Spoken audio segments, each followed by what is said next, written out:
Olá pessoal, sou a professora Aline Mota, professora de Defesa do Consumidor, professora de Direito Civil. Estou muito feliz por estar aqui com vocês, muito feliz por fazer parte dessa equipe e desse projeto da CEBEL, e estaremos juntos durante algumas aulas para vencermos o conteúdo do Código de Defesa do Consumidor. Os estudos que iniciaremos hoje são para o exame 22, exame de ordem 22, e muitas pessoas podem se perguntar, mas professora, só 2 questões de 80, que é a situação do Código de Defesa do Consumidor no exame de ordem. Pessoal, 2 questões podem ser as questões decisivas para aprovação. E devemos ainda levar em conta que o conteúdo do Código de Defesa do Consumidor é de fácil assimilação, são coisas que vivenciamos diariamente, muitas coisas podemos resolver intuitivamente. E ainda que quiséssemos ler o Código de Defesa do Consumidor para estarmos a par de tudo para a prova, para não deixarmos escapar essas 2 questões, em 2 horas poderíamos fazê-lo. Então, pessoal, vamos dedicar sim um tempinho para o Código de Defesa do Consumidor. 2 questões representam 5% do que vocês precisam para aprovação, tá ok? Preciso estudar muito para saber pouco. Vamos rumo aos nossos 5%. Defesa do consumidor, origem. Vamos imaginar, muito antigamente, escambo, troca, as relações comerciais se aquecendo, crescendo, navegações. Não podíamos mais proteger o sistema econômico sem protegermos o consumidor. O comércio acontecia de modo muito particular, sem intervenção do Estado. E o Constituinte de 88 verificou, enxergou isso, e na Constituição de 88, nossa Constituição conhecida como a Constituição Cidadã, ele passou a prever no artigo 5º da Constituição Federal a proteção de defesa do consumidor, elencou no artigo 48 do ADCT que o Congresso Nacional teria, a partir da Constituição de 88, a partir de sua entrada em vigor, 120 dias para elaborar legislação específica. E também no artigo 170, inciso 5 da Constituição Federal, onde temos elencado algumas cláusulas pétreas, que seriam coisas mais direcionadas ao fornecedor, livre iniciativa, livre concorrência. Temos também a defesa do consumidor.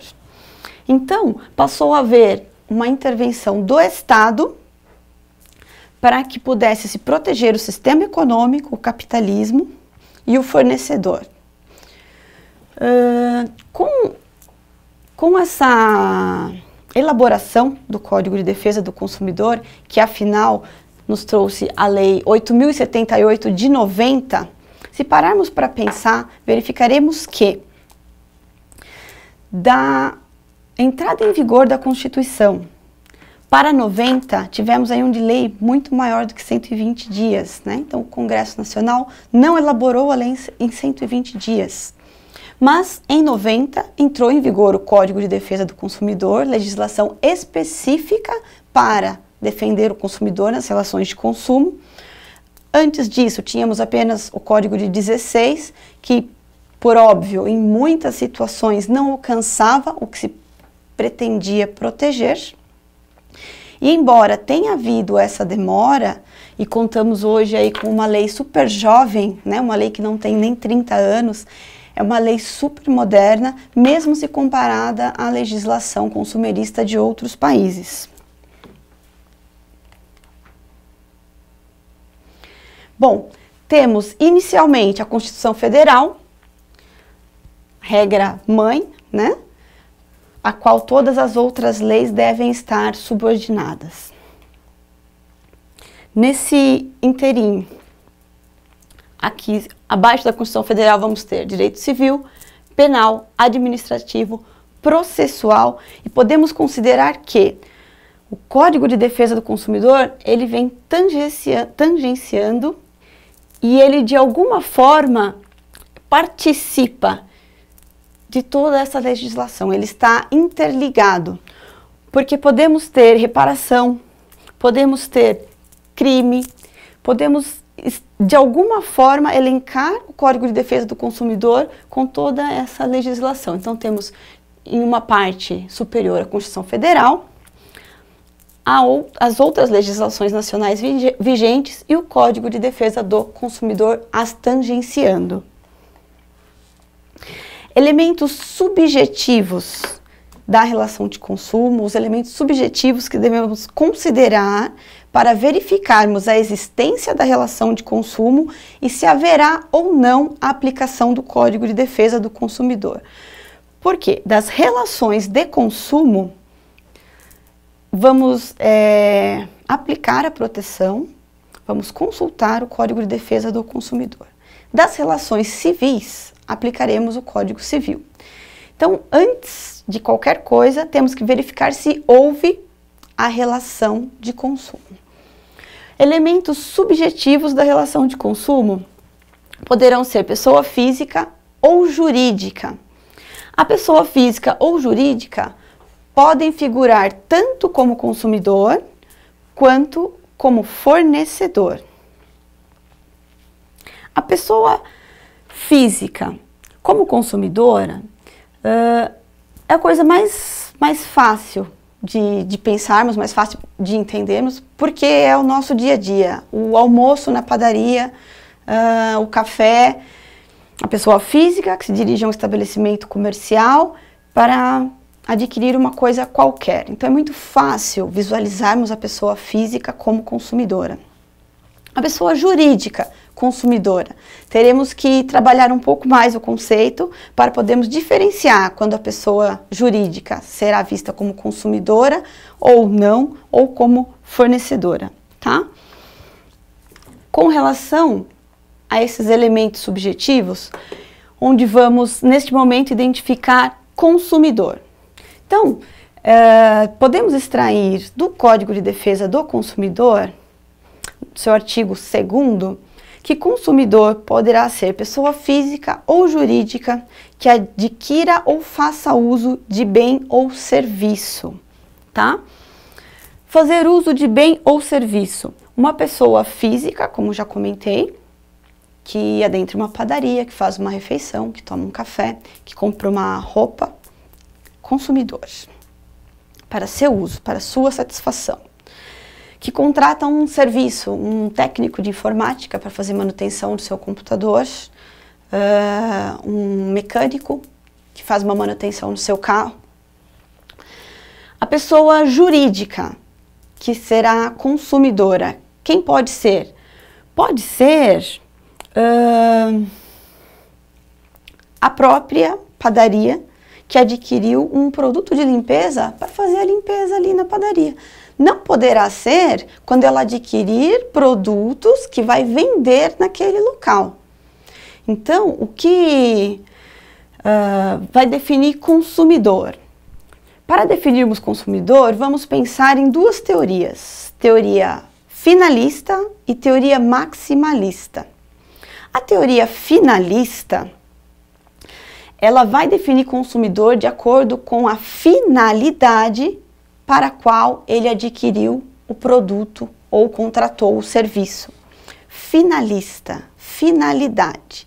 Se você adquire para si, para sua satisfação pessoal, ou você adquire para satisfação de outrem, por exemplo, você adquire algo para presente, você compra um micro-ondas e presenteia a pessoa com micro-ondas e ela vai utilizar o micro-ondas para fazer comida para a sua família em casa.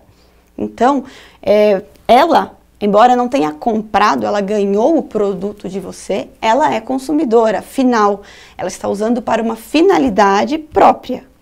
Então, por meio da teoria finalista, seria simplesmente quando se encerrasse o ciclo e utilizasse para a finalidade própria.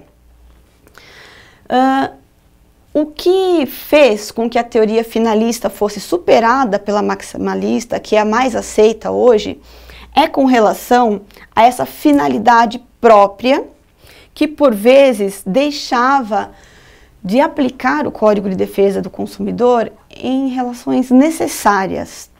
Uma legislação muito bem elaborada, uma legislação moderna, altamente protetiva, mas em função da definição de consumidor, deixava-se de aplicar em algumas situações. Como, por exemplo, sou taxista e descobri que vai ter um aumento no combustível amanhã. Então vou a um posto de gasolina, peço para encher o tanque, aquele é um combustível adulterado, e tenho problemas no meu carro em função disso. Por ser taxista e a finalidade daquele combustível ser o meu trabalho e gerar lucro, pela teoria finalista, a finalidade não era uso pessoal. Esse taxista não poderia procurar abrigo na legislação de defesa do consumidor para ter reparado os danos causados ao seu carro, e quem sabe até o dia perdido de trabalho. Então, a teoria maximalista veio para ampliar a aplicação do CDC, de modo a poder atender, por exemplo, esse taxista. Então, enquanto na teoria finalista temos como preponderante a finalidade, a maximalista vem maximizar, ampliar a aplicação. Ela vai verificar o quê? O fim do ciclo do produto. Se eu comprei algo e não vou vender essa mesma coisa, se eu importar cadeiras e vender a cadeira, eu peguei de alguém, passei para um outro alguém, eu continuei o ciclo do produto. Então, eu não sou consumidora. Mas eu fui num posto de gasolina, adquiri o combustível para o meu carro e o combustível, ele se findou, ele se consumiu ali. O ciclo desse produto acabou comigo. Então, eu sou consumidora. Então, a teoria maximalista, ela vai levar em consideração a vulnerabilidade. Vulnerabilidade. O motorista desse carro, ainda que tenha adquirido esse combustível para trabalhar, ele se consumiu no veículo deste motorista, e este motorista é vulnerável com relação aos efeitos do produto, na sua profissão, na sua vida de trabalho, no seu material, que é o carro, logo ele é consumidor. Vulnerabilidade não pode ser confundida com hipossuficiência, tá? São questões diferentes. A teoria maximalista, ela leva em consideração a vulnerabilidade. Vulnerabilidade técnica, como, por exemplo, na prestação de um serviço de um técnico de informática, né? Por exemplo, a teoria maximalista, vocês têm que pensar que ela vai ampliar o campo de incidência do Código de Defesa do Consumidor. Qual é a teoria aceita pelo STJ hoje, né? Qual é a teoria mais utilizada processualmente falando? Teoria maximalista. Por que eu preciso saber as duas para o exame de ordem, se já existe uma que é predominante? O examinador pode perguntar, por exemplo, o que é consumidor segundo a teoria finalista? Você terá as opções nas alternativas. E dentre as opções, você vai ter que encontrar finalidade do produto. Na teoria maximalista, o que você vai encontrar? Procure pelas palavrinhas-chave que encerra o ciclo, ou poderá ainda encontrar vulnerabilidade.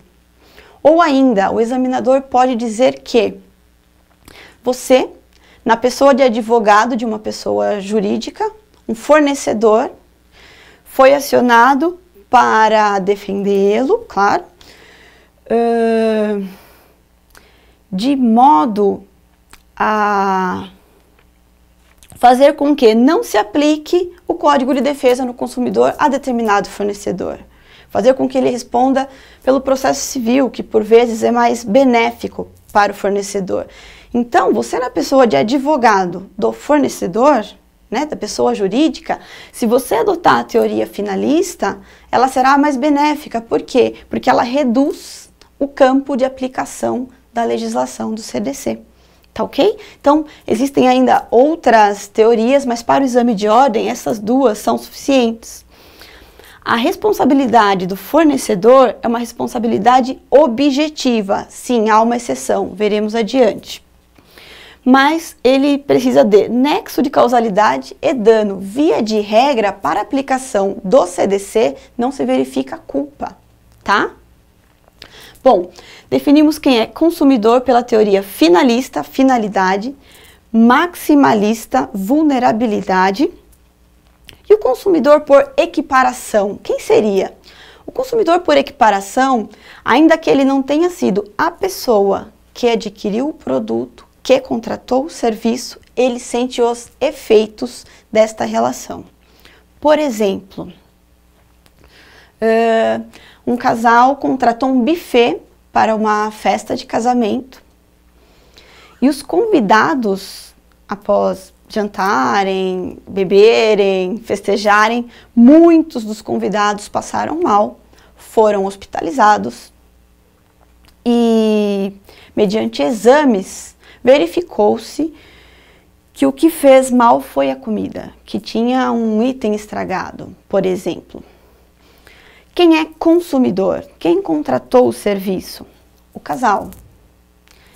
E esses convidados que sofreram os efeitos da comida que não estava boa para o consumo. Eles são consumidores por equiparação e eles têm direito da aplicação do CDC, das indenizações cabíveis, tanto quanto o casal que contratou o buffet, tá? Um outro exemplo que, infelizmente, ultimamente temos visto muito, dos acidentes aéreos. Então, uma aeronave faz um pouso forçado, atinge casas, pessoas na rua. Quem está dentro do avião? Todos são consumidores diretos. Pessoal, cuidado com o que está embutido na pergunta. Muitas vezes costumamos falar que são pegadinhas. Às vezes não são pegadinhas, são trabalhos da mente. Parem, pensem, analisem. Pensem como candidatos ao exame de ordem prestes a serem aprovados. Pensem como advogados, como defensores. Vocês estão prestando uma prova para serem habilitados como defensores, tá? Todos dentro do avião eram consumidores direto? Não, pessoal. Por quê? Temos aqueles que adquiriram o bilhete, o ticket, para fazer a viagem, são consumidores direto, por óbvio. E os tripulantes? E o piloto, copiloto, comissários? Não, né? Então, assim, o pessoal atingido na rua, as casas serão indenizados da mesma forma que os consumidores direto, sendo consumidores por equiparação. Os tripulantes, eles serão cobertos pela legislação trabalhista, tá? Então, exclui-se do Código de Defesa do Consumidor aquilo que estiver salvaguardado por direitos trabalhistas. Então, será indenizado por equiparação as pessoas, aquele que foi atingido na rua, aquela casa que foi demolida, que caiu, as pessoas que estavam dentro do avião, caso sobrevivam, se não sobreviverem os seus familiares.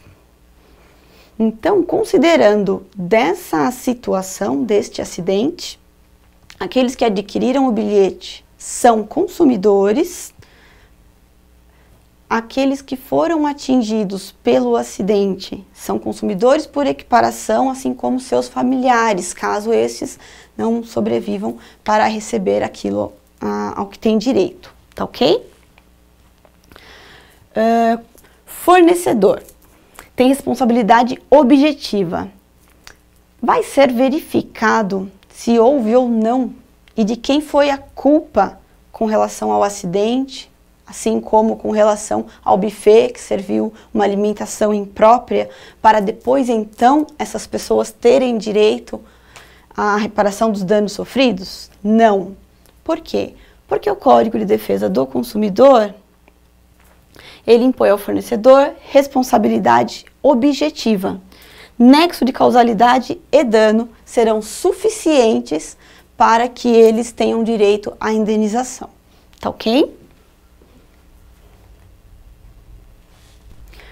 Bom, superados os elementos subjetivos, né, que falamos do consumidor, do fornecedor, antes de entrarmos aqui nos elementos subjetivos, eu vou falar um pouco mais do fornecedor.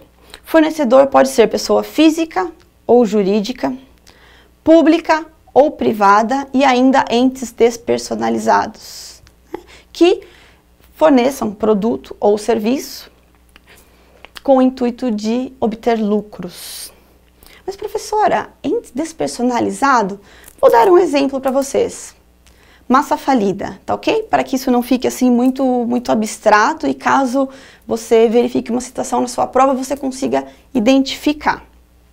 Então, tanto faz se pessoa física ou jurídica, nacional ou estrangeira, pública, privada ou ainda os entes despersonalizados. Tá? Forneça produto, serviço com habitualidade, intuito de obter lucros. Então, temos dos elementos subjetivos consumidor, fornecedor e elementos objetivos da relação. Quais seriam? O produto e o serviço. Produto, bem material ou imaterial, que o consumidor vai adquirir. Serviço, atividade fornecida mediante mercado de consumo, um serviço a quem alguém imponha um preço e uma contratação, certo? Produto material ou imaterial. Mas, professora, o que seria um produto imaterial? Pessoal, eu só estou tentando estimular para que vocês identifiquem, talvez não exatamente o que eu estou falando, mas algo parecido na prova, tá ok? Então, imaterial, por exemplo, seria energia elétrica, tá? Ninguém tem a menor dúvida que energia elétrica é um produto, que vocês compram por ele, pagam por ele, que um fornecedor faz isso com habitualidade e fim lucrativo, tá ok? Ela não é palpável para vocês, mas vocês a utilizam e sabem exatamente onde há, onde não há. Afinal de contas, quem fica sem energia hoje em dia, não é? Bom, com relação à prestação de serviço, alguma coisa que por vezes gera dúvida. As de natureza bancária, financeira, securitária, sim, estão abrangidas pelo Código de Defesa do Consumidor, tá? Os bancos, né, prefiro dizer instituições financeiras, que fica mais abrangente e é o que de fato o Código de Defesa do Consumidor tenta proteger o consumidor, instituição financeira, foram resistentes de modo geral e também referente a alguns produtos, mas sim, aplica-se, tá ok? Pessoal, eu preciso que vocês fixem muito bem esses elementos, objetivos, subjetivos. Não se esqueçam de quem é o consumidor, o fornecedor, o produto e o serviço. Esses itens são imprescindíveis para estabelecermos a relação de consumo e podermos aplicar o Código de Defesa do Consumidor. Então, no decorrer das aulas, nós vamos sempre relembrar, né? Não relembrar o conceito de um todo, mas temos que trazer toda essa carga de informação quando falarmos do consumidor, do fornecedor, produto, serviço, estabeleceu-se relação de consumo, teoria finalista, maximalista. Finalista é a finalidade, é a menos utilizada. Predominantemente, vamos aplicar a maximalista. Como falei que na prova, vocês podem receber uma questão de uma forma ou de outra, mas me deu um insight. Se de repente tiver pedindo para vocês identificarem consumidor em uma questão e elencarem as alternativas, eu sugiro que vocês procurem por algo que os levem ao conceito de consumidor na teoria maximalista, tá ok? Então, superada essa primeira parte, para conseguirmos estabelecer os elementos principais, não, os necessários, os imprescindíveis para estabelecermos a relação de consumo e aplicarmos o CDC, voltamos com a continuação na próxima aula. Obrigada!